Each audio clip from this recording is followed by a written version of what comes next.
નમસ્કાર, મુદ્દાની વાત જોવાની શરૂઆત આપ કરી ચૂક્યા છો. હું છું આપની સાથે વિકાસ મકવાણા અને હું છું મુફદ્દલ કપાસી. મુદ્દાની વાતમાં આજે આપણે વાત કરીશું કે આખરે આપણી વચ્ચે 20 લાશો ઢળી ગઈ છે. હજુ પણ વડોદરામાં એ ગંભીરા બ્રિજ નીચે મહીસાગર નદીમાં રેસ્ક્યુ ઓપરેશન ચાલી રહ્યું છે અને મૃતદેહની શોધખોળ એટલા માટે ચાલુ છે કારણ કે એના માટે આપણું આ તંત્ર જવાબદાર છે. એવું નિષ્ક્રિય તંત્ર, એવી શિથિલતા અને એની સાથે સાથે ભરપૂર ભ્રષ્ટાચાર તમામ જગ્યાએ ફક્ત ને ફક્ત ખાયકીમાં જ રહેશે. અને આ તંત્ર કે જેને ત્રણ વાર ઢંઢોળવાનો પ્રયત્ન કર્યો, ન માત્ર મીડિયા ચેનલ, ન માત્ર માધ્યમ, સામાજિક અગ્રણી હોય કે પછી નેતાઓ હોય કે પછી ત્યાંના જાગૃત નાગરિકો, જિલ્લા પંચાયતના અધ્યક્ષ હોય, એ તમામ ગળા ફાડીને થાકી જાય છતાં પણ તંત્રના બહેરા કાન સુધી એ રજૂઆત પહોંચતી નથી ને પછી આવી કરુણાંતિકા ગુજરાતમાં સર્જાય છે. અનેક એવા પરિવારો છે કે જેમણે પોતાના ઘરના મોભી ખોઈ નાખ્યા. કોઈએ પોતાનો ભાઈ, કોઈએ પોતાની બહેન, કોઈએ પોતાના પતિ, કોઈએ પત્ની, કોઈએ દીકરો ગુમાવ્યો છે. કયા કારણસર? આપણા આવા તંત્રના કારણે. અને અમારે કહેવું પડે છે કે ભ્રષ્ટાચારી તંત્ર છે. કારણ કે એવું પહેલી વાર બન્યું હોય તો ચલો માની લો કે એમાં તમારી ભૂલ થઈ ગઈ, ક્યાંક ક્ષતિ રહી ગઈ, પરંતુ વારંવાર રિપીટેશન થાય તો પછી જાણી જોઈને કરવામાં આવી રહ્યું છે અથવા તો કરવા દેવામાં આવે છે, એ સવાલ ચોક્કસથી ઉઠે. મોરબી બ્રિજ દુર્ઘટના સૌ કોઈને યાદ છે. 135 લાશો ત્યારે ઢળી ગઈ હતી. ત્યારે શું કહેવામાં આવ્યું હતું? ગુજરાતભરના બ્રિજની સમયાંતરે ચકાસણી કરવામાં આવશે. ગુજરાત હાઈકોર્ટ જાતે સુઓ મોટો લે છે, એમાં રાજ્ય સરકાર પોતે જવાબ આપે છે. હાઈકોર્ટ પણ ત્યારે કહે છે કે આ જવાબદારી તમારી છે રાજ્ય સરકાર. આટલા વર્ષો બાદ પણ આપણે કેમ ઊંઘતા રહ્યા? અને અહીંયા તો એવી મીઠી નિંદર માનવામાં આવતી હતી કે અમિત ચાવડા લેટર લખે છે, ત્યાંના જાગૃત નાગરિક અધિકારીને ફોન કરે છે, જિલ્લા પંચાયતના સદસ્ય પણ તેમને ફોન કરે છે, છતાં પણ કોઈ જવાબ નહીં. બધું જ ચાલવા દેવામાં આવ્યું અને આજે આપણે લાશો ગણી રહ્યા છે. શું વધુ એક આવા ઘટનાક્રમની આપણે રાહ જોવામાં આવી રહી છે? કારણ કે સવાલ એટલા માટે થાય, આ ઘટના બાદ જ્યારે તપાસ કરવામાં આવી ત્યારે ગુજરાતમાં હજુ પણ અનેક એવા બ્રિજ છે, અનેક એવા રસ્તાઓ છે જે ખખડધજ હાલતમાં છે, અનેક એવા બ્રિજ છે જે ગમે ત્યારે તૂટી શકે છે. એટલા માટે જ તમારે બ્રિજ બંધ કરવાની ફરજ પડે છે. અને ત્યારે જ્યારે મીડિયા અહેવાલ બતાવે છે, ન માત્ર ગુજરાત ફર્સ્ટ પરંતુ ગુજરાતના તમામ એવા મીડિયા હાઉસ જેમણે બધા અહેવાલ બતાવ્યા અને પછી રાતોરાત 48 કલાકમાં અનેક એવા બ્રિજ છે જે ભારે વાહનો માટે તમારે બંધ કરવા પડ્યા. તો શું તમે ગંભીરા બ્રિજ દુર્ઘટનાની રાહ જોઈ રહ્યા હતા? એ બ્રિજ બંધ કરવા માટે ગંભીરા બ્રિજ જ્યાં લોકો એ મહીસાગર નદીમાં વહી ગયા, ત્યાં પડ્યા, તેમનું મોત થઈ ગયું.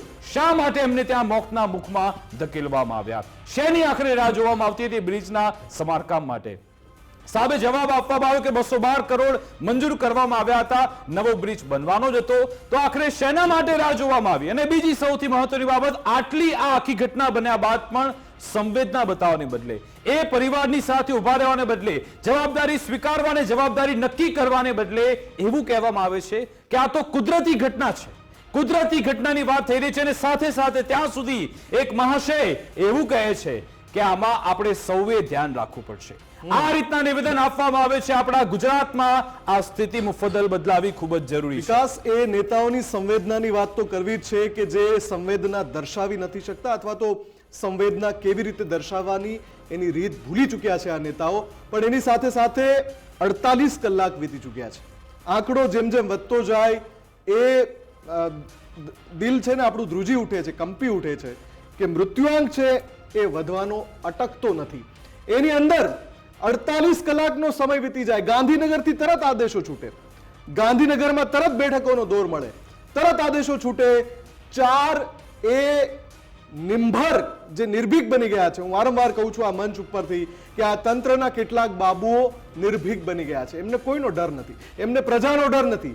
એમણે એવી વ્યવસ્થા બનાવી દીધી છે કે એમને ક્યાંયથી કોઈ પણ આદેશો છૂટે એનું પાલન નથી કરવું. એટલે ગાંધીનગરથી આદેશો છૂટી ગયા, 48 કલાક પછી પણ વિકાસ રાજ્યની અંદર હજુ પણ એવા મોતના બ્રિજ ધમધમી રહ્યા છે જે ગમે ત્યારે હોનારતની રાહ જોઈ રહ્યા છે, ગમે ત્યારે બીજો ગંભીરા કાંડ થઈ શકે છે.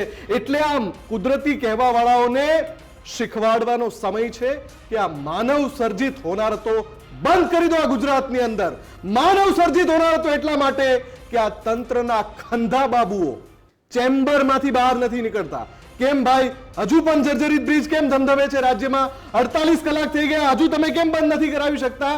જ્યારે ગાંધીનગરથી આદેશ છૂટતો હોય કે ભાઈ તાત્કાલિક કરો તપાસ, તાત્કાલિક જાઓ જ્યાં જ્યાં આવી ફરિયાદો આવી છે, મીડિયા સ્થળ પર જઈને આખો રિપોર્ટ બતાવે, ગમે ત્યારે તૂટી પડે એવો બ્રિજ દેખાડે, એની ખસ્તા હાલત બતાવને. જોઈ લો મારી આજુબાજુ એક ક્ષેત્ર ગુજરાતનું બાકી નથી. કચ્છ, ઉત્તર ગુજરાત, સૌરાષ્ટ્ર, મધ્ય ગુજરાત, દક્ષિણ ગુજરાત, 48 કલાકથી ગુજરાત ફર્સ્ટ એક ઝોનમાંથી આવા જર્જરિત બ્રિજ અને જર્જરિત રસ્તાનો રિપોર્ટ બતાવી રહ્યું છે.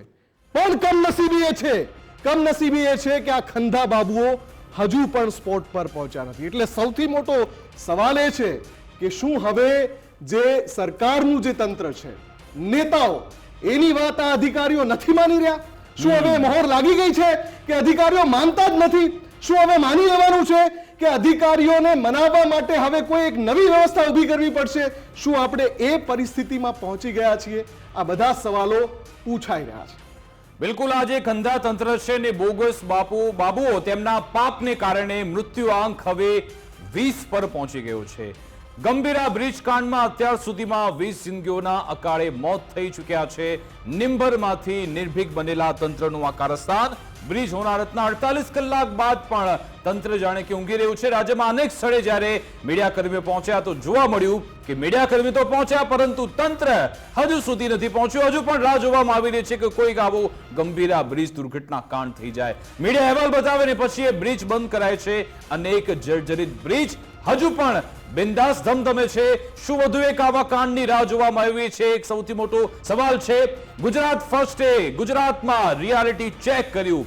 કચ્છ હોય, સૌરાષ્ટ્ર હોય, તમામ જગ્યાએ જોયું તો ગુજરાત ફર્સ્ટની નજરમાં આવ્યું કે હજુ પણ ખખડધજ બ્રિજ ચાલી જ રહ્યા છે. આખરે કેમ એની રાહ જોવામાં આવી રહી છે. અને બીજી બાજુ સૌથી નિંદાજનક બાબત એ છે, શરમજનક બાબત એ છે, આ સમયગાળો એવો છે કે તમારે પરિવારની સાથે ઉભું રહેવાનું છે. એ પરિવારને અત્યારે તમે હિંમત આપો. તમે 4 લાખ 6 લાખની સહાય આપી દી, એનાથી એ જે પરિવારજનો છે પરત નથી આવવાના. અને આની વચ્ચે તમે જાણે કે એમનો ઘા છે એના પર મીઠું ભભરાવતો એમ કહો છો કે આ કુદરતી ઘટના હતી. આવા પણ નેતાઓ છે, એમને પણ આપણે સાંભળીશું કે કેવા નિર્લજ્જ અને શરમજનક નિવેદન એ નેતાઓ તરફથી આપવામાં આવે છે. અને બીજા એક મંત્રીશ્રી છે એવું કહે છે કે આમાં સૌની આ જવાબદારી છે, આપણે ધ્યાન રાખીને ચાલુ પડશે. મને વલસાડના એ ધારાસભ્ય ભરત પટેલ યાદ આવે છે. એમણે કહ્યું કે તમે રાત્રે બહાર નીકળતા જ નહીં, અને જો બહાર નીકળો છો તો શાંતિથી નીકળજો, કારણ કે અહીંયા તો રોડ રસ્તા તૂટેલા છે. તમે અકસ્માતે મોતને ભેટશો, તમારે ધ્યાન રાખવું પડશે. આ રીતના નિવેદન ગુજરાતમાં અત્યારે આપવામાં આવી રહ્યા છે. આવી સ્થિતિ અત્યારે સર્જાયેલી છે. સવાલ એ છે કે એમાંથી આપણે બહાર ક્યારે નીકળીશું? ભરૂચના સાંસદ છે મનસુખભાઈ વસાવા, એમણે કહ્યું હતું કે ગાંધીનગર, તેમના પોતાના શબ્દો છે કે ગાંધીનગરથી લઈ ગ્રામ્ય સ્તર સુધી પૈસા લેવામાં આવે છે. તેમણે ત્યાં સુધી કહ્યું હતું કે મંત્રીઓ પણ એમાં સમાવિષ્ટ છે. શું એટલા માટે જ આ બધી ઘટના બની રહી છે? જ્યારે રાજ્ય સરકાર એવું કહે છે કે અમે આમાં સતત છીએ, અમે કડક કાર્યવાહી કરીશું, અમે કોઈને પણ નહીં છોડીએ, તો સાહેબ પહેલા પકડો તો ખરા. કયા કેસમાં તમે કાર્યવાહી કરી? કયા કેસમાં તમે દાખલારૂપી કાર્યવાહી કરો છો? એ સવાલ છે. તમે જે અધિકારીઓને હવે ફરજ મોકૂફ કર્યા છે એમને શું જેલના સળિયા પાછળ ધકેલવામાં આવશે ખરા? મોટો સવાલ. અત્યાર સુધીના જે આ બધા ઘટનાક્રમ થયા, મોરબી હોય, સુરતનો તક્ષશિલા કાંડ હોય, વડોદરાનો હરણી બોટ હોય, રાજકોટનો ટીઆરપી ગેમ ઝોન, એમાં કયા અધિકારીને રાજકોટના ટીઆરપી ગેમ ઝોનમાં આખી તપાસ ફક્ત અને ફક્ત એ સાગઠિયાની આસપાસ જ ફરી રહી છે? શું બીજા કોઈ એમાં અપરાધી છે જ નહીં, ફક્ત સાગઠિયા જવાબદાર છે? આ રીતનું એક પિક્ચર પણ બતાવવામાં આવી રહ્યું છે. બિલકુલ. અને સાથે સાથે આપણે એ નેતાજીઓની પણ વાત કરવી છે કે જે આવા સમયે સંવેદનશીલતા બતાવવાને બદલે પોતાનું માનસિક સ્તર બતાવે છે કે કયા પ્રકારની એમની વિચારધારા છે, કયા પ્રકારનું એમનું માનસિક સ્તર છે. આ ભાજપના જ નેતા છે ગુલાબસિંહ પડિયાર. એ શું બોલી રહ્યા છે? જ્યારે એમને સવાલ પૂછવામાં આવ્યો, એ બોલી રહ્યા છે કે આ એક કુદરતી ઘટના છે. સાહેબ, ગુજરાતની પ્રજા એટલી તો સમજુ છે જ કે જ્યારે તમે આવા ભાંગરા વાટો ને તો એ બરાબર માપી લે છે તમને કે તમે ક્યાં છો. જો તમે આવી ઘટનામાં, કુદરતી ઘટના છે, આને તમે કુદરતી ઘટના સાથે જોડતા હોય તો આનાથી વધારે શરમજનક બીજું કંઈ નથી. સાંભળી લે ગુલાબસિંહે શું કહ્યું. કુદરતી હોનાર જ છે, બીજું તો શું કહીએ. અને અમારી આખા ભારતીય જનતા પાર્ટીના તમામ કાર્યકરોને અથવા બધા નેતાઓની એની સંવેદના તમામ મૃતકો સાથે સંકળાયેલી છે. મારું પોતાનું અંગત તમને કહું તો દુઃખદ ઘટના તો છે જ બહુ જ, અને હું એનાથી બહુ દ્રવિત છું. પણ કુદરતી ઘટના છે, આ એક અકસ્માત છે. તંત્રની કોઈ ઘોર બેદરકારી ન કરે, સરકારનું તમામ તંત્રની આગળ ખડે પગે ઊભું છે. અને અકસ્માત એક એવી ઘટના છે કે એ અગાઉથી કંઈ નથી આવતી, બહુ સ્પષ્ટતા. એટલે આમાં કોઈને દોષિત ના દેવાય, અકસ્માત જ ગણાય. અને એની સાથે અમારી સંવેદના બિલકુલ છે જ. સાહેબ, તમે ભલે કહ્યું બિલકુલ સંવેદના છે, પરંતુ તમારા ચહેરા પરથી ના શબ્દોથી અમને લાગે છે કે તમને રત્તીભર પણ તમને એનાથી કોઈ ફરક પડ્યો. તમે એ લાશોના ઢગલા પર ત્યાં ઊભા છો ને તમે એમ કહો છો કે આ કુદરતી બનાવ છે. શું ભગવાને ત્યાં વીજળી વરસાવી હતી એના કારણે પુલ તૂટી ગયા? શું ભારે વરસાદ વરસ્યો એના કારણે આ પુલ તૂટી ગયા હતા? તમે અહીંયા હલકી ગુણવત્તાનું મટીરિયલ વાપર્યું, તમને વારંવાર રજૂઆત કરાઈ, છતાં પણ તમે ઊંઘમાંથી ન ઉઠ્યા, એટલા માટે આ બનાવ બન્યો છે. ને આ માનવ સર્જિત આખો કાંડ છે, ને હું તો એને હત્યા જ ગણું છું, ને તમે પછી એને કુદરતી ગણાવી રહ્યા છો. રાઘવજી પટેલ, આપણા કેબિનેટ મંત્રી, એમના તરફથી પણ નિવેદન આપવામાં આવ્યું હતું, બધા જાગૃત રહે તો આવી દુર્ઘટના અટકે. તો સાહેબ, તમે કેમ જાગૃત ન રહ્યા? બધાની તમે વાત કરી રહ્યા છો, તમારે પણ જાગૃત રહેવું જોઈએ. તો તંત્રને વારંવાર ઢંઢોળવામાં આવ્યું, કેમ તંત્ર જાગૃત ન રહ્યું? ત્રણ વિસલ બ્લોઅરે જાગૃતિ તો દર્શાવી હતી. ઊંઘતા તો તમે રહ્યા છો સાહેબ, ઊંઘતા તો તમે રહ્યા છો, જાગૃત રહેવાની વાત કરો છો. બધા જાગૃત રહે એટલે ત્યાંનો નાગરિક કે છે, ત્યાંનો એક વિસલ બ્લોઅર કે છે, ત્યાં વિપક્ષનો નેતા તમને જગાડે છે ને, 3 વર્ષ પહેલા જગાડે છે કે આ બ્રિજની હાલત ખસ્તા છે, છતાં તમે ત્યાં એક્શન નથી લઈ શકતા. અને દુર્ઘટના ઘટ્યા બાદ તમે એવું કહો છો કે બધા જાગૃત રહે તો આ પ્રકારની દુર્ઘટના ટાળી શકાય. કયા સ્તરની વાત થઈ રહી છે? એમનું સ્ટેટમેન્ટ પણ આપણે સાંભળી લઈએ.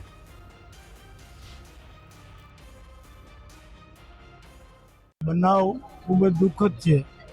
મૃતાત્માઓને પરમ કૃપાળ પરમાત્મા સદગતિ આપે અને ભવિષ્યમાં આવા બનાવો બનતા અટકે એના માટે બધા જાગૃત રહીએ ખૂબ જરૂરી. આમાં કુદરતી હોનાર જ છે, બીજું તો શું કહીએ. અને અમારી આખા ભારતીય જનતા પાર્ટીના તમામ કાર્યકરોને અથવા બધા નેતાઓની એની સંવેદના તમામ.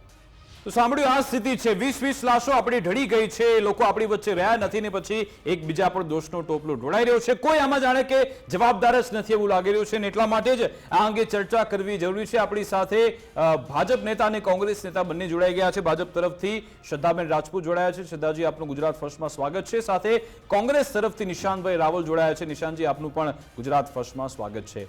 તો શ્રદ્ધાજી, ખરેખર આપને લાગે છે આ શબ્દો યોગ્ય છે કે આ તો કુદરતી ઘટના છે, બધાએ જાગૃત રહેવું પડશે? આપને યોગ્ય લાગી રહ્યું છે? આપ હૃદયથી જવાબ આપજો. વિકાસભાઈ, બિલકુલ યોગ્ય શબ્દ નથી, કારણ કે જેના ઘરનું વ્યક્તિ જાય છે એને ખબર પડે છે કે એણે શું ખોયું છે. અને હું હંમેશા કહેતી આવી છું કે કોઈ પણ સરકાર કોઈ વળતર આપે, ગમે તે ધ્યાન આપે, પણ જે પણ કોઈ માનવ જાય છે ત્યારે એના ઘરના લોકોને ખબર પડે છે. મેડિકલ ફિલ્ડમાંથી બી આવું છું, એટલે આની સાથે સંવેદના છે. સૌપ્રથમ તો જે ગંભીરાની પુલની જે આ ઘટના હૃદયદ્રાવક ઘટી છે, એમાં સરકારના માન્ય મુખ્યમંત્રીશ્રી તરફથી, સંગઠનના જે અમારા પ્રદેશ અધ્યક્ષ સી આર પાટીલ, તમામ તરફથી આ લોકોને અમે શ્રદ્ધાંજલિ પાઠવીએ છીએ. એમના દુઃખની સાથે જ છીએ અને અમે અનુભવીએ છીએ કે દુઃખ શું છે, કારણ કે બધાને ઘર છે, ગમે તે પદ હોય, ગમે તે સરકાર હોય, પણ અંતે બધાના ઘરમાં બધા લોકો પણ હોય છે અને લોકો માનવીય સંવેદના સાથે જોડાયેલા હોય છે. આ ભૂલ છે જ, અને અધિકારીઓ અને કર્મચારીઓ જે આ ભૂલમાં સંડોવાયેલા છે એમણે પણ તાત્કાલિક રીતે તમે જો તો ફરજ મોકૂફ અને બરતરફ કરવાના આદેશ આપવામાં આવ્યા છે. ગંભીરાની ઘટના પછી તરત જ માન્ય મુખ્યમંત્રીશ્રીએ તરત જ એનું મોનિટરિંગ ચાલુ કરીને જે પણ રેસ્ક્યુથી લઈને એમને જે પણ, કારણ કે જો મેં તમને કીધું ને, મેડિકલ સહાય આપી શકીએ છીએ, સરકાર બીજી સહાય પણ આપે છે, પરંતુ વ્યક્તિનું જીવન ખૂબ મહત્વનું છે. જેના ઘરમાંથી વ્યક્તિ ગયું છે એ ઘર સાથે ગમે એટલે ઊભા બી રહીએ, ગમે સંવેદનાઓ દર્શાવે, પણ એ વ્યક્તિના જે દુઃખ છે, એના ઘરનું દુઃખ છે, એ આપણે બધાએ સમજવું જોઈએ. અને એની સાથે આ રીતના નિવેદન આપવામાં આવે છે ને તમે કહ્યું સંવેદનાની વાતો. તમને ખબર હશે કે સોશિયલ મીડિયામાં આપણા જ મોટા મંત્રીઓ, મોટા નેતાઓ એમણે કેવું કોપી પેસ્ટ કર્યું. તમારી પાસે શબ્દો પણ નથી કે પરિવાર માટે તમે શબ્દો એ કહો, એના માટે તમે કોપી પેસ્ટ કરીને મૂકી દો છો. અને અહીંયા એવું કહેવામાં આવે છે કે આ તો કુદરતી બનાવ છે, તમે જાતે એલર્ટ રહેજો. આ કેવી સંવેદના છે, મને કહો તમે. જાહેર જીવનમાં આપણે જ્યારે હોઈએ ત્યારે શબ્દો ઉપર કઈ રીતે બોલવું અને કઈ રીતે ભાવ પ્રગટ કરવો એ હોવું જોઈએ, એવું માનું છું હંમેશા. પરંતુ ઠીક છે, પણ હું એ કહેવા માગું છું કે જે માન્ય મુખ્યમંત્રી શ્રી અને પ્રદેશ અધ્યક્ષ સી આર પાટીલજી, અમારું સરકાર અને સંગઠન ખૂબ જ આનાથી દુઃખી બી છીએ, આ હૃદયદાયક ઘટના બી છે, અમે માનીએ છીએ. આમાં અધિકારી કર્મચારીઓ અને એસઆઈટીની બી રચના કરવામાં આવી છે. આમાં જે લોકો પણ દોષી છે, કારણ કે ભૂતકાળમાં બી જે ઘટના ઘટી હતી એમાં યુડીડીમાં પરિપત્ર કરીને આપણે એક કમિટીની રચના કરી છે અને આ તમામે અધિકારી અને કર્મચારીઓને છાશવારે જે વરસમાં જે ચેક કરવાના થાય છે પુલો, અમુક રેન્ડમ સિલેક્શન કરીને ચેક કરવાનું થાય છે, આ પણ છે. ઇન્ફ્રાસ્ટ્રક્ચર અપગ્રેડેશનમાં વિકાસભાઈ ગુજરાતે બહુ કામ કર્યું છે ને આપણે ત્યાં જે રીતે વિકાસ ઔદ્યોગિક વધતો ગયો છે એ રીતે વાહન વ્યવહાર, વાહનોની સંખ્યા પણ વધી છે. એની સાથે સાથે આ પેરામીટર્સ છે ચેકિંગ કરવાના, એને પણ સમયાંતરે જોવાનો એક પ્રોટોકોલ હોય છે જે યુડીડી અને આરએનબી વિભાગે ફોલો કરવાનો હોય છે. તેમાં જ્યાં પણ ક્ષતિ દેખાય છે, આ ક્ષતિ છે જ એટલે તો એ લોકોને તાત્કાલિક સસ્પેન્ડ કરીને એમને જે પણ એમના ઉપર બીજી પણ ચાર્જશીટ ફ્રેમ કરીને કાર્યવાહી કરવાની થશે એ કરવામાં આવશે. અને આ ઘટના અત્યંત દુઃખદ અને હૃદયદ્રાવક છે જ, એમાં કોઈ બેમત નથી અને સરકાર પોતાનું કામ કરી રહી છે. તમે મેડમ કમિટીની વાત કરી, આવી કેટલી કમિટી તમે આ મીડિયામાં આવીને બોલી ચૂક્યા છો, કેટલી કમિટી તપાસ કરીને જતી રહી, તો શું એમાં કોઈ બદલાવ આવે છે ખરા? એ જળમૂળથી બદલાવ લાવવો પડશે, ક્યાં સુધી લાશો રડતી રહેશે? આ મોરબી વખતે શું તમે કમિટી નથી બનાવી? શું ત્યારે તમે હાઈકોર્ટમાં નહોતું કહ્યું કે અમે ગુજરાતભરના બ્રિજ છે તપાસ કરીશું? 5-10 વર્ષ વીતી જાય છતાં પણ આપણે આજે ફરી એકવાર ઓર્ડર આવ્યો છે ગુજરાતમાં કે બધા તમામે તમામ બ્રિજની ચકાસણી કરાશે, એટલે કે ગંભીર બ્રિજ બને પછી આપણે આવો ઓર્ડર આપીશું? ના વિકાસભાઈ, એવું નથી હોતું. સરકારની જે સિસ્ટમ હોય છે ને પ્રોટોકોલ હોય છે એમાં દરેક અધિકારી કર્મચારીઓના એસઓપી છે, સ્ટાન્ડર્ડ ઓપરેટિવ પ્રોસિજર છે કે જેની અંદર આ કમિટીઓ, મેં જેમ કીધું ને કે રેન્ડમ સિલેક્શન પછી કેટલા વ્હીકલ આવે છે, લોડ છે, કેપેસિટી બેરિંગ છે, આ બધું જોવાનું છે. એટલે હું તમને કહું છું, બહુ ગંભીરતા સાથે કહું છું. ના, ગંભીરતા નથી લેવાની. હું તમને એક મિનિટ, પેલા જે દરબારજી છે એનો તમને ખબર હશે, એ ગળું ફાડી, લખન દરબાર, એ ગળું ફાડીને થાક્યા, લેખિતમાં રજૂઆત કરી, અધિકારીને કહે છે અને તમારા અધિકારી પાછા માને પણ છે કે હા 2022માં વાતચીત થઈ હતી, 2022માં કે આ બ્રિજ અત્યારે ઉપયોગ કરવા લાયક નથી, છતાં પણ તમે પછી ત્યાં કામ થતું નથી, તો આ કેવી ગંભીરતા છે? મન કહો. લોકોને સસ્પેન્ડ એટલા માટે જ કરવામાં આવ્યા છે કારણ કે જ્યારે તમને કોઈ લેખિત ફરિયાદ ક્યાંયની પણ મળે છે કે ભાઈ અહીંયા રોડ, રસ્તા કે ગટર ક્યાંક તૂટી ગઈ છે, તો એ જે તે અધિકારી કર્મચારી, મહાનગરપાલિકા, સ્ટેટ ઓથોરિટી લાગતી હોય, યુડીડી લાગતી હોય, જે પણ લાગતી હોય છે, એ લોકોનું કામ હોય છે એમને ચેક કરીને વેરીફાઈ કરીને એને સુદૃઢ કરવાનું અને આગળ જાણ કરવાનું. આપણી જોડે એવી સિસ્ટમ લાગતી જ નથી. ચેક એન્ડ તમે ચેક કરો કે કશું લાગતું જ નથી. સિસ્ટમ છે. જો શ્રદ્ધાજી, હમણાં તમે એક જવાબમાં માનું છું, હું માનું છું. હમણાં તમે એક જવાબમાં ઔદ્યોગિક વિકાસની, ડેવલપમેન્ટની વાત કરી. વિકાસને ગુજરાત હંમેશા માને જ છે અને એ ગુજરાતીઓ છે જેના કારણે ગુજરાતનો આટલો વિકાસ થઈ રહ્યો છે અને એ સરકાર પણ છે કે જે એમાં પૂરક બની રહી છે. પણ એવો વિકાસ શું કામનો શ્રદ્ધાજી જેમાં માનવ જીવની કોઈ કિંમત ના હોય, એ રીતે એક પછી એક હોનારતો બને, છતાં આ તંત્ર એ સલામતી ન આપી શકે એ નાગરિકોને કે એ આરામથી નીકળી શકે કોઈ રસ્તા પર કે કોઈ બ્રિજ પર? જો સર્વાંગી વિકાસનો એક જ મતલબ છે કે મનુષ્યના જીવન સાથેની કોઈ રમત ન હોય. વિકાસનો મતલબ જ એ છે કે દરેક મનુષ્યની જે સુખાકારી છે, લોંગેટિવિટી છે એ વધે, એના માટે જ આ વિકાસ કરવામાં આવે છે. મેં તમને કીધું ને કે બધા પેરામીટર્સ અને બધી જગ્યાએ કામ થયું છે અને આ ગંભીર બેદરકારી, ભૂલ અધિકારી કર્મચારીઓની છે જેના લીધે આપણે આપણા નાગરિકોના જીવ ખોવા પડ્યા છે. આ એક ગંભીર મુદ્દો છે, એટલે તો તાત્કાલિક એક્શન લેવામાં આવે છે. શ્રદ્ધાજી, તમે કર્મચારીઓ પર ઢોળી રહ્યા છો, પરંતુ સાંસદ મનસુખ વસાવા એવું કહે છે મંત્રીઓ કામ લઈ શકતા નથી. અધિકારી એવું ચિત્ર બતાવી દે છે કે અહીંયા કામ થઈ ગયું, પરંતુ તમે જોવા તો જાઓ, તપાસ તો કરાવડાવો. અધિકારી ફક્ત કહી દે છે ફાઇલમાં કામ થઈ ગયું, રસ્તા બન્યા જ નથી, એ રિપેરિંગ થયું જ નથી.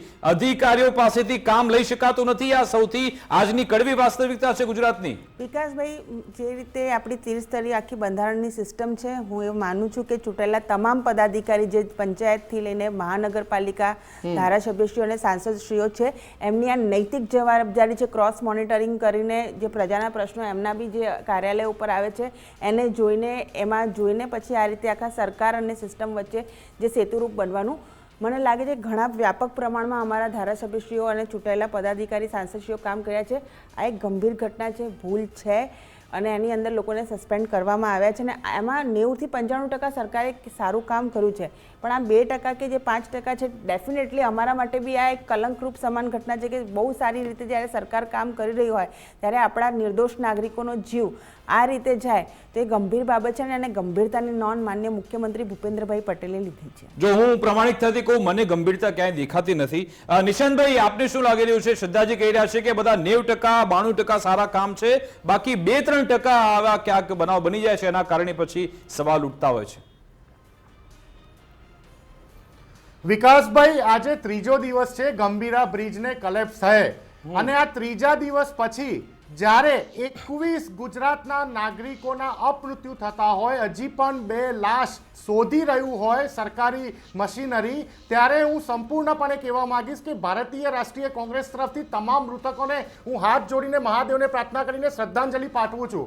સાથે સાથે જે ગ્રામજનોએ, જે ગ્રામના યુવાનોએ, યુવાન વીરોએ આખી રાત ઊભા રહીને આ લાશો બહાર કાઢવા માટે જે મદદ કરી છે, એ આજુબાજુના ગામના હું યુવા વીરોને સેલ્યુટ કરવા માંગુ છું. તમે જો વિચારો વિકાસભાઈ કે આ ભારતીય જનતા પાર્ટી ડિઝાસ્ટર હતું, આ મેન મેડ ડિઝાસ્ટર નહોતું, આ બીજેપી મેડ ડિઝાસ્ટર હતું. આ એક્ટ ઓફ ફ્રોડના કારણે ગુજરાતમાં માત્ર ગંભીરા બ્રિજ નહીં, 2007 થી 2025માં આવા 25 થી વધુ બ્રિજો તૂટ્યા છે, પણ સરકારની કોઈ જવાબદેહી નક્કી નથી થતી. અમારા વિરોધ પક્ષના નેતાએ 2022માં લેટર લખેલો આજ આરએનબી ડિપાર્ટમેન્ટને કે આ જે બ્રિજ પાદરા ખાતેનો છે ગંભીરા બ્રિજ, એની મરમ્મત કરાવો સરકાર. સરકાર ના માની. 2023માં લેટર લખ્યો લીડર ઓફ ઓપોઝિશને, સરકાર ના માની. 2023માં મેં જાતે વડોદરા મ્યુનિસિપલ કોર્પોરેશનમાં લેટર લખેલો કે વડોદરાના અંતર્ગત જેટલા પણ બ્રિજ છે એના સેફટી રિપોર્ટ, એના સ્ટ્રક્ચરલ ઓડિટ રિપોર્ટ તમે પબ્લિક કરો. સરકાર ના માની. હું માનું છું કે એમને કોંગ્રેસ સાથે પ્રોબ્લેમ છે, હું માનું છું કે એમને વિરોધ પક્ષ સાથે પ્રોબ્લેમ છે, પણ ત્યાંના સ્થાનિક નાગરિકોની વાત તો માનવી હતી. એમને તમને ખોબાબ મત ભરી આપીને 162ની બહુમતીમાં બેસાડ્યા છે. એનાથી પણ આગળ તમને કહું વિકાસભાઈ, શરમની વાત જો, ગુજરાત હાઈકોર્ટે 2022-2023માં સુઓ મોટો કરેલો આ બ્રિજોની, ગુજરાતના તમામ બ્રિજોની હાલત વિશે. ગુજરાત સરકારે 25 જાન્યુઆરી 2023માં એક રિપોર્ટ એફિડેવિટના માધ્યમ દ્વારા ગુજરાત હાઈકોર્ટમાં સબમિટ કરેલો, અને એમાં ચોખ્ખું કહેવામાં આવ્યું હતું કે અર્બન ડેવલપમેન્ટના અંતર્ગત આવતા 161 બ્રિજ, મ્યુનિસિપલ કોર્પોરેશનની અંદરમાં આવતા 348 બ્રિજ અને નગરપાલિકાની અંતર્ગત આવતા 131 બ્રિજ, જે પણ બ્રિજનું માઇનોર કામગીરી, મેજર કામગીરી બાકી છે, એ સરકાર હાઈકોર્ટ નિશાનભાઈ બધું બરાબર છે, પરંતુ આમાં બીજું તમને નગ્ન સત્ય એ પણ કહું કે આ નિશાનભાઈ એકલા ગંભીરા બ્રિજની આ વાત નથી, ગુજરાતભરના બ્રિજની વાત છે, ઇન્ફ્રાસ્ટ્રક્ચરની વાત છે, ને એમાં એની પાછળ જે કોન્ટ્રાક્ટ હોય છે કોની પાસે હોય છે? મોટા ભાગના રાજકીય નેતા પાસે હોય છે. સત્તા પક્ષના લોકો પણ આવી ગયા, વિપક્ષના લોકો પણ આવી ગયા, એ પણ ચલાવે છે કોન્ટ્રાક્ટર, એ પણ એમની પાસે કોન્ટ્રાક્ટ હોય છે. અને શું એ લોકો ખાયકી નથી લેતા?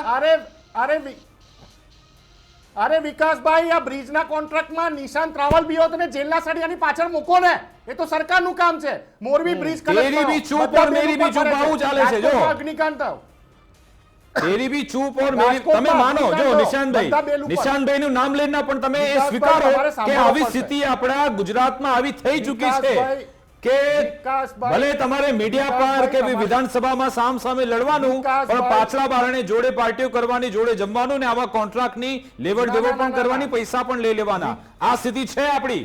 વિકાસભાઈ, તમારે મને સાંભળવો પડશે વિકાસભાઈ. હજી બોલો તમે. તમારે મને સાંભળવો પડશે. પક્ષને પોતાનો મુદ્દો મૂકવાનો અધિકાર છે. 30 વર્ષથી સરકાર ગુજરાતમાં ભારતીય જનતા પાર્ટીની છે, ભારતીય રાષ્ટ્રીય કોંગ્રેસ નહેરુજીની કે રાહુલ ગાંધીની સરકાર નથી. એટલે જવાબદેહી ગુજરાત સરકારે નક્કી કરવાની. ગુજરાત સરકાર મનરેગા કૌભાંડમાં કોઈ પણ નેતા ઉપર, કોઈ પણ પાર્ટીના નેતા ઉપર કાર્યવાહી કરે છે. અમે એના ઉપર ક્યારે વિરોધ નથી કર્યો, અમે સરકારમાં હા પુરાઈએ છીએ, પરંતુ અમારા કાન થાકી ગયા. ઇનોગ્રેશન સાંભળીને કે 100 કરોડનો બ્રિજ બને છે, મુખ્યમંત્રી આવે છે, 200 કરોડનો બ્રિજ બને છે, પ્રધાનમંત્રી આવે છે, મેન્ટેનન્સ શબ્દ ક્યારે સાંભળવા મળશે વિકાસભાઈ? અમારા કાન થાકી ગયા કે તમે 4 અધિકારીઓને સસ્પેન્ડ કર્યા, તમે મોરબી બ્રિજ તૂટ્યો, તમે એક અધિકારીને સસ્પેન્ડ કર્યો, તમે ટર્મિનેટ ક્યારે કરશો? ટર્મિનેટ શબ્દ ક્યારે સાંભળવાનું મળશે ગુજરાત સરકારને? ગુજરાતને મોડલ પ્રસ્તુત કોણે કર્યું છે? અમે કર્યું છે. ગુજરાતને મોડેલ પ્રસ્તુત ભારતીય જનતા પાર્ટીની સરકારે આખા દેશમાં કર્યું છે.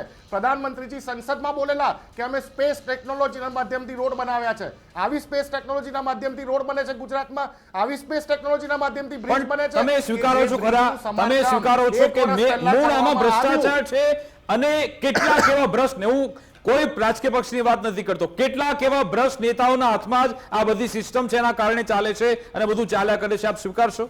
ભાજપ કોંગ્રેસ ભૂલી જાઓ.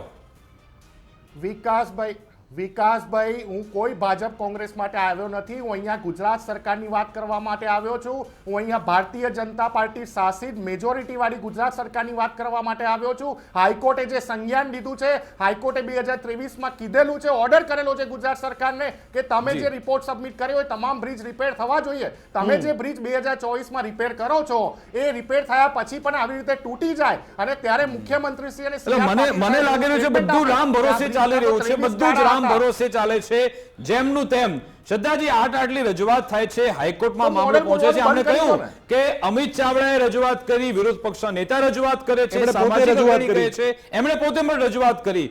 તો વિપક્ષ શું આપનો શત્રુ છે એ રીતે આપ જોવો છો કે ભાઈ એ તો રાજનીતિ કરે છે એમ કરીને છૂટી જવાનું? કેમ તમે કદાચ અહીંયા આટલી રજૂઆત કરી, તમે સામેથી ત્યાં ગયા હોત કે ચલો આપણે જોઈ લઈએ શું સમસ્યા છે, કરાવી હોત તો જસ તમને મળત.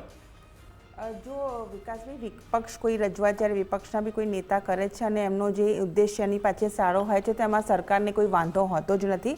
અને અમારા ઘણા વિપક્ષના જે ધારાસભ્યો અને નેતાઓએ જ્યારે પણ કોઈ પણ સરકારના વિકાસના કામોની રજૂઆત કરી છે તે માન્ય મુખ્યમંત્રીશ્રીએ કર્યું છે. અને જે હમણાં નિશાંતભાઈ કહી રહ્યા હતા કે ટર્મિનેટ શબ્દ ક્યારે વાપરીશું, તો નિશાંતભાઈ, ઓપરેશન ગંગાજલની તમે જે અત્યારે માન્ય મુખ્યમંત્રી શ્રી ભૂપેન્દ્રભાઈ પટેલ કરી રહ્યા છે એમાં અધિકારીઓને ઘર ભેગા જ કરી લેવામાં આવી રહ્યા છે.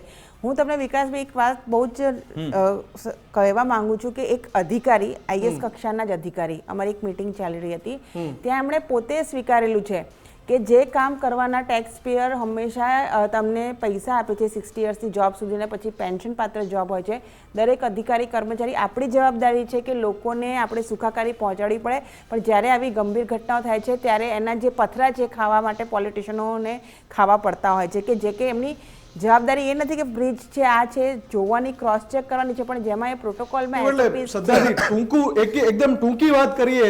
એકદમ ટૂંકી વાત કરીએ તો આ લોકો તમારી વાત નથી માનતા, સરકારી તંત્રની વાત નથી માનતા, એવું કંઈક આમાં ફલિત થઈ રહ્યું છે. એવું નથી હોતું. સરકારી તંત્ર વાત નથી માનતું એવું નથી. તંત્ર પોતાનું કામ કરે છે, પણ બે કે ત્રણ તમારા નેતા તો કે છે, અને એ કોણ કે છે? દિગ્ગજ નેતા તમારા, વર્ષોથી જેને જનતા ચૂંટે છે. આમાં શું છે? મનસુખ વસાવા હમણાં આ જ મંચ ઉપર બોલીને ગયા છે કે મંત્રીઓ કામ નથી કરાવી શકતા અધિકારીઓ પાસે, એટલા ખંધા થઈ ગયા છે અધિકારીઓ. જી, એવું નથી. આ ઓપરેશન ગંગાજલ જે ચાલી રહ્યું છે એમાં એ બધા જે અધિકારી કર્મચારી સંડોવાયેલા છે એમને બી ઘર ભેગા કરવામાં આવે છે. અને હું તમને કહું છું કે બિલકુલ આ અમારી જવાબદારી ધરમૂળથી ફેરફાર કરવા પડશે. આખી એસઓપી તમારે તૈયાર કરવી પડશે કે જો તમે એક બ્રિજ કે કોઈ પણ ઇન્ફ્રાસ્ટ્રક્ચર તૈયાર કરો છો તો એની બધી લાયબિલિટી, જવાબદારી તમારી છે.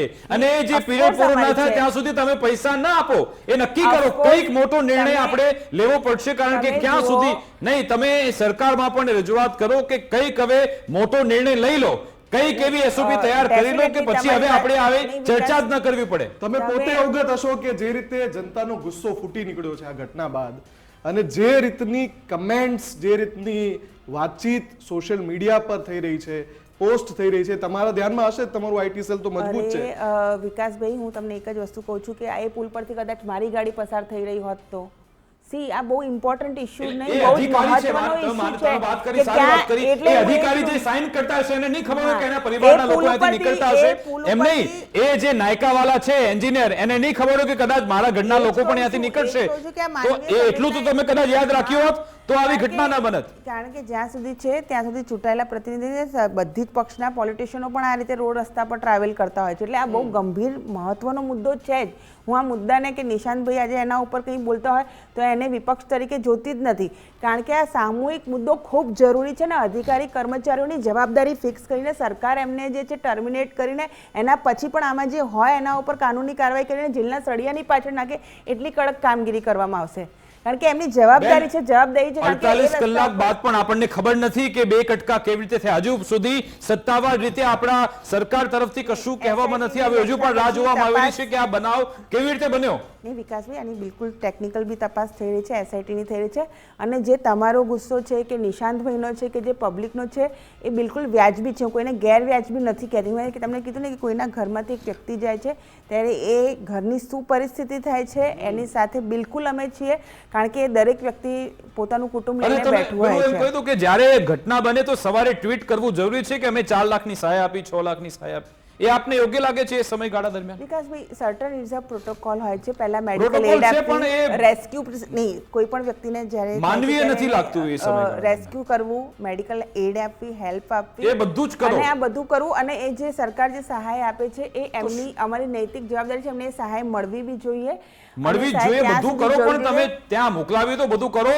ટ્વીટ કરવાની શું જરૂર છે કે અમે 4 લાખ આપીએ છીએ, 6 લાખ આપીએ છીએ? Communication-ના એ પરિસ્થિતિમાં એ કેટલા એ લોકો વધારે વ્યથિત થતા હશે. નહીં, મેં તમને એ જ કીધું ને કે 4 લાખ, 40 લાખ કે 1 કરોડની વાત નથી વિકાસભાઈ. વ્યક્તિનું જીવન ખૂબ મહત્વનું છે. હું તમને ફરી વખત કહું છું, જ્યારે પણ આવી દુર્ઘટનાઓ થાય છે કલંકરૂપ સમાન છે જ, કારણ કે કોઈના વ્યક્તિના ગયાની ખાનાપૂર્તિ કોઈ સરકાર નથી કરી શકતી, કોઈ પણ જગ્યાની હોય. કે ચલો અત્યારે તમે જો કે આની સંવેદના ખુદ અમારા જે રોડ રસ્તાના જે મિનિસ્ટર છે, કેન્દ્રીય મિનિસ્ટર નીતિન ગડકરીજી, એમણે પણ એક કહ્યું છે કે મારે પણ હવે બિલકુલ જે કોન્ટ્રાક્ટરથી લઈને આ છે કામ છે એ બિલકુલ મારા ઘરની જેમ થઈ રહ્યું છે કે નહીં એ પણ જોવું પડશે. તો આમાં બધા લોકો બહુ સંવેદનશીલ છે. આ દુઃખનો વિષય છે ને આ દુઃખનો વિષય અમારા માટે પણ છે, અમારા મુખ્યમંત્રીશ્રી માટે બી છે, અમારા પ્રદેશ અધ્યક્ષ માટે બી છે. એટલે આમાં કોઈ પણ જગ્યાએ અમે કાચું નહીં કપાઈ જાય એની આપણે ખાતરી બી આપીએ છીએ. ઠીક છે નિશાંતજી, હવે કહેવામાં આવી રહ્યું છે કે હવે આગળના સમયમાં કઈ કાચું નહીં કપાય, હવે બધું જ યોગ્ય સ્થિતિમાં રહેશે. બિલકુલ આપ કંઈ કહેવા માંગો છો, બોલો. જો વિકાસભાઈ, હું તમને સ્પષ્ટપણે કહેવા માંગુ છું કે ગુજરાત સરકારને એના અધિકારીઓને કોઈ પણ દુઃખ થયું હોત તો તમને યાદ છે કે મોરબીની કલેપ્સ થવાની બ્રિજની જે દુર્ઘટના 2022માં બની હતી ત્યારે પ્રધાનમંત્રીજી અહીંયા હાજર હતા, કારણ કે ગુજરાત વિધાનસભાના ચૂંટણીના દિવસો ચાલતા હતા. ત્યારે જ્યારે મોરબીના સિવિલ હોસ્પિટલ ખાતે જાય છે તો રંગારોકણ કરવામાં આવે છે, કલર કરવામાં આવે છે મોરબીના સિવિલ હોસ્પિટલને. એવી રીતે આજે ઋષિકેશ પટેલ જે પોતે હેલ્થ મિનિસ્ટર છે, પ્રવક્તા મંત્રી છે, જ્યારે સ્થળ ઉપરથી એસએસજી હોસ્પિટલ ખાતે 48 કલાક પછી મુલાકાતે આવે છે, જ્યારે વડોદરાના કોઈ ધારાસભ્યોને સાંસદો એમની જોડે હોતા નથી, એવા સમયે એસએસજી હોસ્પિટલના અધિકારીઓ કલર કરવા બેઠા, ત્યાં કચરો કાઢવા બેઠા, ત્યાં ટોયલેટ બાથરૂમ જે મહિનાઓથી સાફ નથી કરવા બેઠા. શરમ નથી આવતી? તમે દુઃખની વાત કરો છો. નિશાંતભાઈ, તમે મુદ્દો ઉઠાવો એ બરાબર છે. સાંભળો નિશાંતભાઈ, દુઃખ નથી. નિશાંતભાઈ, નાગરિકોના મોત ઉપર સાંભળો, તમે પેલા મારી વાત સાંભળો, તમને હું જવાબ આપવા દઈશ, સમય આપીશ. તમારો સુધી મારો અવાજ પહોંચતો હોય તો સાંભળો પહેલા તમે મારી વાત. નાગરિકોની, ગુજરાતના નાગરિકોની વેલ્યુ ખાલી 5 લાખ રૂપિયા છે. ગુજરાતના નાગરિકોની, મારી ને તમારી જાનની વેલ્યુ ખાલી 5 લાખ રૂપિયા છે. તમને કોઈ દુઃખ નથી. તમે આવીને રંગારોપણ કરો છો, તમે કલર કામગીરી કરો છો, તમે હોસ્પિટલને મરમ્મત કરાવો છો, તમે ઉત્સવ તરીકે મનાવી રહ્યા છો. ઉત્સવ તરીકે મનાવી રહ્યા છો તમે. હોસ્પિટલમાં ચાલુ હતું અને દરેક હોસ્પિટલમાં મેન્ટેનન્સનું કામ ચાલુ હોય છે. એને ને આને કોઈ લેવા દેવા નથી. મુખ્યમંત્રી નૈતિકતાના ધોરણ ઉપર માર્ગ અને મકાન વિભાગ મુખ્યમંત્રીના અંડરમાં આવે છે. માર્ગ અને મકાન વિભાગ અમે લોકલ છે. બેન, અમે લોકલ છે. અમે બધું આપવામાં આવે છે.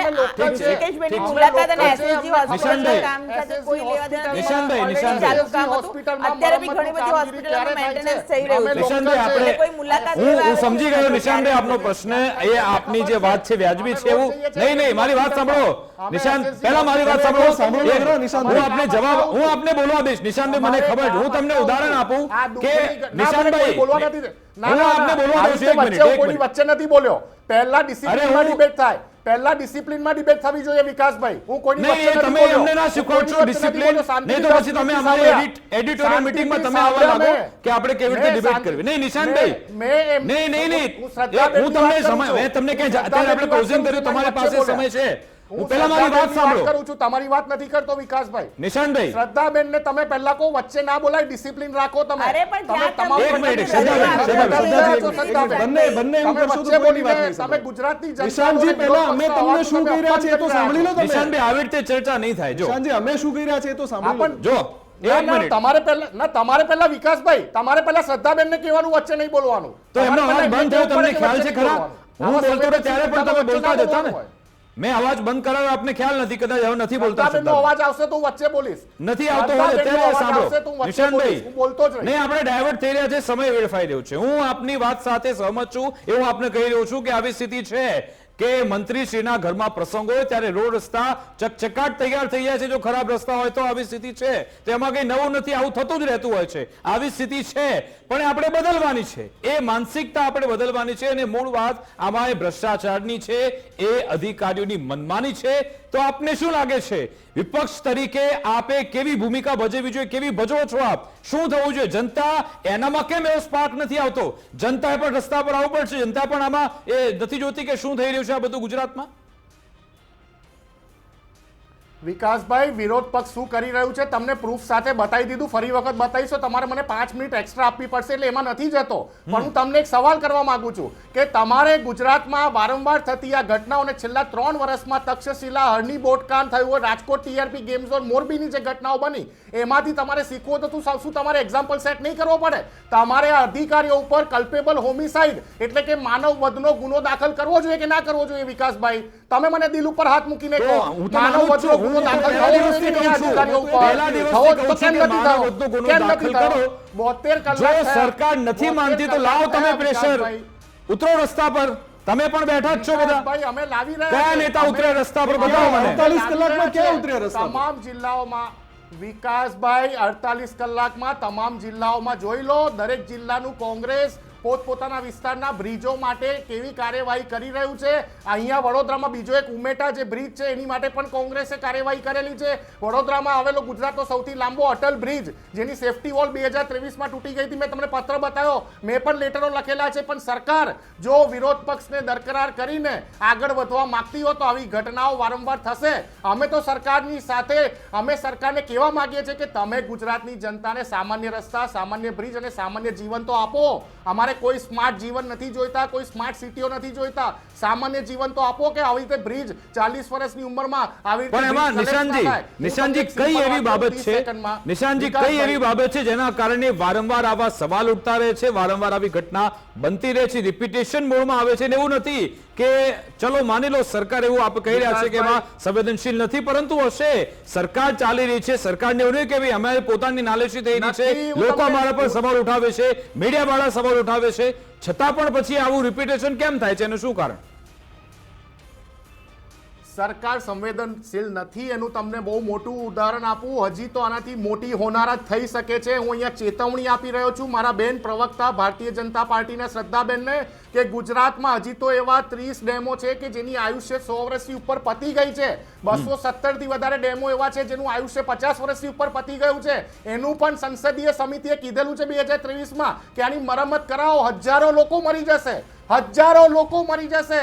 હું હજી પણ ચેતવણી આપું છું. આ વિરોધ પક્ષ વારંવાર વિધાનસભામાં અવાજ ઉપાડે છે પણ સરકાર પોતાની મદમસ્તીમાં છે. સરકાર પોતાના બહુમતીના જોરે તાનાશાહીના શાસનમાં લાગેલી છે. સરકારને એવું છે કે ગમે ત્યાં કોઈ પણ કાંડ થશે, લોકોના મૃત્યુ થશે તો પણ ભારતીય જનતા પાર્ટી જિલ્લામાં જીતીને આવશે. મોરબીમાં જે ઘટના થઈ ત્યાં ભારતીય જનતા પાર્ટી વિધાનસભામાં જીતી. જવાબ લઈ લઉં, ભારતીય જનતા જવાબ લઈ લઉં નિશાનજી. પાર્ટી શ્રદ્ધાજી, બિલકુલ જવાબ. શું આ સત્તાનો નશો બોલી રહ્યું છે અને જ્યાં જ્યાં તમે જાઓ તમને તમારો પરચમ લહેરાય છે, તમને સત્તા મળે છે, એના કારણે આ સ્થિતિ આપણી આવીને ઊભી છે? વડોદરામાં આપણે જોયું હતું કેવી પૂરની સમસ્યા આવી હતી, એના પાછળ શું જવાબદાર હતું? એ બધા ગેરકાયદેસર બાંધકામો, ચારે બાજુ ગેરકાયદેસર બાંધકામ હતા, એના કારણે પછી પાણીનો રસ્તો ન મળ્યો, પછી સિટીમાં પાણી ફરી વળ્યું અને પછી મોત પણ થયા હતા. સત્તાનો નશો છે, એના કારણે આ બધું જવાબદાર છે. વિકાસભાઈ, સત્તાનો નશો ક્યારે પણ ભારતીય જનતા પાર્ટીનો ન હોઈ શકે. આ અમારા માટે બહુ દુઃખદ વાત છે. અને એવું કહી દેવું કે ભાઈ તમે જીતી જાઓ છો એટલે તમને અહંકાર છે, સત્તાનો નશો છે એટલે આ બધી જે દુર્ઘટનાઓમાં કમનસીબે જે આપણે નિર્દોષ નાગરિકોના જીવ ગુમાવ્યા છે એની તમને સંવેદનાઓ નથી, તો આ બિલકુલ આ વાત સાથે હું સહેમત નથી. મારી પાર્ટી વિચારધારા કે અમારી સરકાર સહેમત નથી. બરોબર છે. પહેલી વસ્તુ છે, કોઈ સત્તાનો નશો નથી, કોઈ સત્તાનો અહંકાર નથી. ભારતીય જનતા પાર્ટી માટે સત્તા એ હંમેશા સેવાનું માધ્યમ છે. અમે મોરબીની હોનારત હતી એ અમારા માટે એટલી જ દુઃખદ વાત હતી. કદાચ તમે જોયું હશે તો ટીવી ડિબેટ્સમાં અમે લોકો ડિબેટ્સ બી નહોતી કરવી પડતા હતા. આજે પણ અમારી એવી સ્થિતિ નથી, કારણ કે અમને દુઃખ છે. અમે કંઈ અહીંયા શો ઓફ કરવા નથી આવ્યા કે ભાઈ અમને આની સંવેદનાઓ શ્રદ્ધાજી, નથી. દુઃખ વ્યક્ત See, કરવાથી- હું તમને એ જ કહું છું જી, કે પણ આને દુઃખ વ્યક્ત કરવાથી election ના ક્યાં સુધી result દુઃખ વ્યક્ત થી- કરશો તમે? કેટલી વાર કરશો? જમીની ગ્રાઉન્ડ ઉપર કામ ક્યારે થશે? Let me complete. ગુજરાતની જનતા આ અત્યારે સવાલ પૂછે છે. તમારે ગ્રાઉન્ડ જો- ઉપર કામ ક્યારે? નહીં શ્રદ્ધાજી, જો તમે ખરા અર્થમાં તમારામાં સંવેદના છે ને, તમે સરકારને તમે પોતે સવાલ પૂછો. Definitely. ભલે તમે પક્ષમાં છો, વિકાસભાઈ, we are party પક્ષથી with ઉપર difference. રહીને તમે નહીં, અમે એક બી નાગરિક પૂછીએ છીએ. તરીકે સવાલ વિકાસભાઈ, પૂછો we are સરકારને party તમે with difference. કે કેમ વારંવાર આપણે આવું કરવું થાય છે. તમે ઓપનિંગમાં જે કીધું કે 2 કે 3 લોકો જે બોલ્યા we are party with difference, અને મેં તમને ઓપનલી કીધું કે એના જે બોલ્યા છે એ યોગ્ય નથી. સી, એમાં ક્યાંય એવું નથી કે જે ખોટું છે એને છાવરવાનો અમારો કોઈ પણ પ્રયત્ન હોય. બીજી વસ્તુ છે કે ઇલેક્શન જીતવું અને સરકાર અને ઇલેક્શન જીતી જાય છે એટલા માટે આની કોઈ સંવેદના નથી. આ વસ્તુ, બે વસ્તુને અત્યારે કમ્પેરિઝન કરવાની કોઈ અચ્છા, જો જરૂર નથી. નિશાનજી વધુ એક વસ્તુ આથી બતાવી રહ્યા છે કે નિશાન- આટલા ડેમ જર્જરિત છે, ગમે ત્યારે તૂટી શકે છે, તો હવે એ બાબતે કઈ કામ થશે ખરા? બતાવી રહ્યા છે સ્ક્રીન પર, જો. નિશાંતભાઈ જે બતાવી રહ્યા છે કે સંસદીય સમિતિમાં જે ચર્ચા છે કે વિપક્ષના ધારાસભ્યો ચોમાસા સત્રમાં બી બતાવશે, બધી વસ્તુ પર સરકાર ધ્યાન દેતી જ હોય છે. એવું નથી હોતું કે વિકાસ હોય છે એ ખાલી એક જ જગ્યાનો કે એક જ વ્યક્તિ કે એક જ જાતિ સમુદાયનો થતો હોય છે. આ સર્વાંગી છે. મેં તમને કીધું ને ના, એવું કે અમે થાય છે. લોકો બી અમદાવાદનું વિકાસભાઈ- ઉદાહરણ લઈ લો તમે કે વિકાસભાઈ- પૂર્વ વિસ્તાર સાથે કેવી આપણે એના પર દેખાઈ આ રાખીએ ગંભીરા છીએ. બ્રિજ ઉપરથી- એ જાણે કે આપણો પારકો પુત્ર હોય અમદાવાદ પૂર્વ વિસ્તાર, એવું બિહેવિયર થાય છે. જાઓ તમે પૂર્વ વિસ્તારમાં, તમને ખબર પડે કેવા રોડ રસ્તા અને ત્યાં કેટલી સમસ્યા. અમારા આણંદના ચૂંટાયેલા એમએલએ, સાંસદ અને પદાધિકારીઓ જ્યારે ફિલ્ડ વર્ક કરવા જતા હશે ત્યારે નહીં પસાર થયા હોય. આ બધા માટે એટલો જ ઇમ્પોર્ટન્ટ મુદ્દો છે. એવું નથી દરેક વ્યક્તિ માટે. હું પણ અત્યારે કોઈ પણ એસજી હાઈવેના બ્રિજ કે હાઈવે પર અમે લોકો અહીંથી ટ્રાવેલ કરીને અહીં સુધી આવ્યા છે કે આખા ગુજરાતમાં કે દેશમાં ફરીએ છીએ, દરેક માટે આ મહત્વનો મુદ્દો છે જ. હું માનું છું ને એના ઉપર સરકાર કામગીરી કરી રહી છે. જે રીતે આપણે એક વિકાસની હરણફાળ ભળી છે, જે રીતે આપણે આટલા રોડ રસ્તાને બધું બનાવ્યું છે, જે રીતે આપણા વ્હીકલનો લોડ બન્યો છે, ઔદ્યોગિક ક્રાંતિ આવી છે, એની સાથેના જે પેરામીટર્સ છે જે મેચ કરીએ છીએ એ મેચ કરવામાં જ્યાં નહીં, એ પણ શબ્દો આપ બોલો છો, પણ એ જમીની સ્તરે કશું જ દેખાતું નથી. ના, હવે કોઈને વિશ્વાસ આવી રહ્યો છે. અત્યારે હું તમને પરિસ્થિતિ એવી છે- પ્રમાણિકતાથી કહું છું બેન કે નથી વિશ્વાસ આવતો હવે. હા, એટલે નહીં, માત્ર વિશ્વાસ- ખાતરી આપવાથી નહીં ચાલે શ્રદ્ધાજી. ખાતરીની વાત નથી, એક્શન જનતાને લેવાશે. ભરોસો, જનતાનો જો આ એક Definitely સત્ય છે જનતાનો તમારે અધિકાર છે, શ્રદ્ધાજી, જનતાનો 100% શ્રદ્ધાજી સાંભળો અમારો અધિકાર સાંભળો છે. એક સત્ય સ્વીકારવું પડશે કે જનતાનો જે ભરોસો છે એ ડગમગ્યો છે અને ભરોસો પાછો સ્થિર થાય એના માટે જમીની એની સ્તરે કંઈક જવાબદારી કરીને અમારી બતાવવું છે. પડશે. એની- માત્ર ખાતરી આપવાથી નહીં ચાલે. નહીં, તમે માનો છો કે હું એ જ કહું છું કે જનતા જનાર્દન છે, એમનો 100% ભરોસો જ્યારે અમારા પર છે ત્યારે એમને આવી સંપૂર્ણ બહુમતીવાળી મજબૂત સરકાર આપી છે. એ એમને પ્રશ્ન પૂછી શકે છે, જનતાનો 100% અધિકાર છે. અમે બંધાયેલા છે અને એમને ખાતરી અને એમને ભરોસો જે છે, ક્યાંક તમે કહ્યા છો કે ડગમગાયો છે, તો ડેફિનેટલી એ ભરોસો છે જાળવી અને સ્થિરતા જાળવી રાખવામાં પણ માનનીય ભૂપેન્દ્રભાઈ પટેલની જે સરકાર છે આવનારા દિવસોમાં ખૂબ સારું કામ અને હમણાં અહંકારની વાતથી અહંકાર તમારા મોરબીના ધારાસભ્ય કાંતિ અમૃતિયાએ કેવો અહંકાર બતાવ્યો. ગોપાલ ઇટાલિયાને પડકાર ફેંકી રહ્યા છે કે ભાઈ તું અહીંયા આવી જા. ચૂંટણી લડવાનો શું કામ પડકાર ફેંકો છો? તમે કહો કે મારા વિસ્તારની તમામ સમસ્યા દૂર કરી દઉં, તું પણ વિસાવદરમાં કર. કોણ પહેલા પૂરી કરે છે? જે છેલ્લે કરે રાજીનામું આપે. આવી હરીફાઈ કરો, ચૂંટણીને હરીફાઈ શું કામ કરો છો? Definitely. આ અહંકાર નથી તો શું છે મને કહો એ તમે. વ્યક્તિનો અહંકાર હોઈ શકે છે, પાર્ટી લાઈન એ તરફ ના, બીજા નેતા પણ જીતુ સોમાણી પણ એમાં આવી ગયા. નહીં, નહીં, વિકાસભાઈ, બે ધારાસભ્ય એક તમારા પાર્ટીની મોરબી વાંકાનેર પ્રવક્તા હું છું બંને ને. આ પડકાર ફેંકે છે પાર્ટીની ચૂંટણીને. એટલે જ આપણે સહપ્રવક્તા- પૂછીએ છીએ ને આ વસ્તુ. વિકાસભાઈ, હવે પાર્ટીની સહપ્રવક્તા હું છું ને. સી, અમારી પાર્ટી એક ડિસિપ્લિનરી પાર્ટી છે. જ્યારે માનનીય પ્રધાનમંત્રીજી જે ઇલેક્શનનો બોજો છે એ જે આ ટેક્સ પેયર છે કે જનતા પર ન આવે એના માટે વન નેશન વન ઇલેક્શનની વાત કરી રહ્યા હોય ત્યારે અમારો જે કોર મુદ્દો છે અમારી વિચારધારાનો એ વન નેશન વન ઇલેક્શનનો છે. જે ચૂંટાયેલા ધારાસભ્યો છે એમણે ચૂંટાયેલી પોતાની જગ્યા ઉપર 5 વર્ષ સુધી વિકાસના કામો કરવાના છે. ટ્રિપલ ઇન્જિનની એમને- સરકાર છે અને એ લોકો એ એ કામ બધું કરવાના બરાબર છે. છે, ચલો તમારા મુદ્દા, પરંતુ 48 કલાક થઈ જાય છે. મોરબીથી બે ધારાસભ્ય આ અવાજ ઉઠાવે છે. તમારા પ્રદેશ તરફથી કશું જ કહેવામાં નથી આવતું કે ભાઈ શાંત થઈ જાઓ, ચૂપ રહો, એવું પણ કંઈ નહીં. કેમ એવું? વિકાસભાઈ, ભારતીય જનતા પાર્ટી એ ડિસિપ્લિનરી પાર્ટી છે.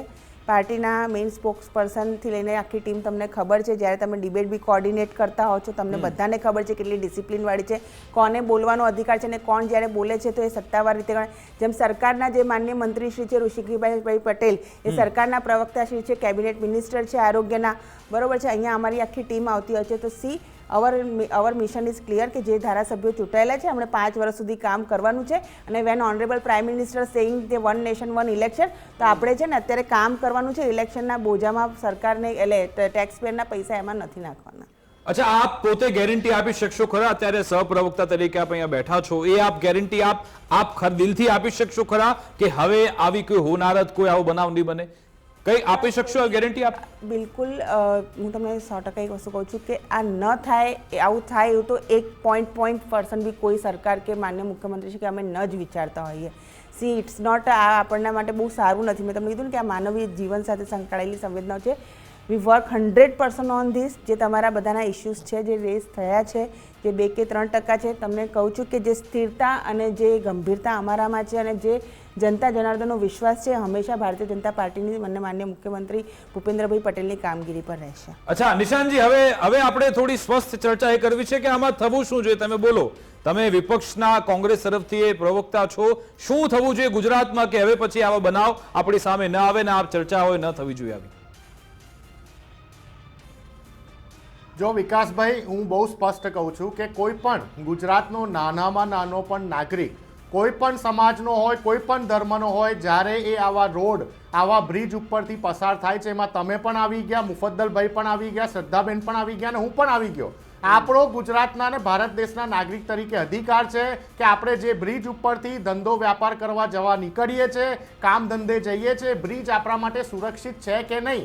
અમારી પ્યોર ડિમાન્ડ છે, 2021થી અમારી આ ડિમાન્ડ છે. 5 વર્ષ થઈ ગયા, સરકાર માની નથી રહી કે ગુજરાતના તમામ બ્રિજ એના સેફટી રિપોર્ટ અને સ્ટ્રક્ચરલ ઓડિટ રિપોર્ટ પબ્લિક કરી દેવામાં આવે, આરએનબીની વેબસાઇટ ઉપર મૂકી દેવામાં આવે કે જેથી ગ્રામજનો હોય કે શહેરીજનો હોય, એ બ્રિજ ઉપરથી ગ્રામજનો જ્યારે પસાર થતા હોય તો એમને ખબર હોવી જોઈએ કે આ બ્રિજ સુરક્ષિત છે, આ બ્રિજ હજી 30 વર્ષ 40 વર્ષ સુધી મજબૂતાઈથી ટકવાનો છે, એનું રિપેરિંગ સમયસર થયેલું છે, એનું મેન્ટેનન્સ સમયસર થયેલું છે. અને જો તમે હજી પણ આ ના કરી શકતા હો તો મને લાગે છે કે હાઈકોર્ટ, માનનીય હાઈકોર્ટ આમાં હજી ઇન્વોલ્વ થશે, કારણ કે હાઈકોર્ટની 2023નો જે ઓર્ડર આ ગુજરાત સરકાર નથી માની, વિરોધ પક્ષનો અવાજ નથી માન્યો, સ્થાનિકોનો અવાજ નથી માન્યો, પાદરાના પૂર્વ ધારાસભ્ય એમનો પણ અવાજ નથી માન્યો, જેમને એ ટાઈમના નાયબ મુખ્યમંત્રી નીતિનભાઈ પટેલને કીધું હતું કે હું ધારાસભ્યમાંથી રાજીનામું આપી દઉં, સાહેબ તમે આ પાદરાનો આ જે બ્રિજ, ગંભીરા બ્રિજ છે એને રિપેર કરાવો.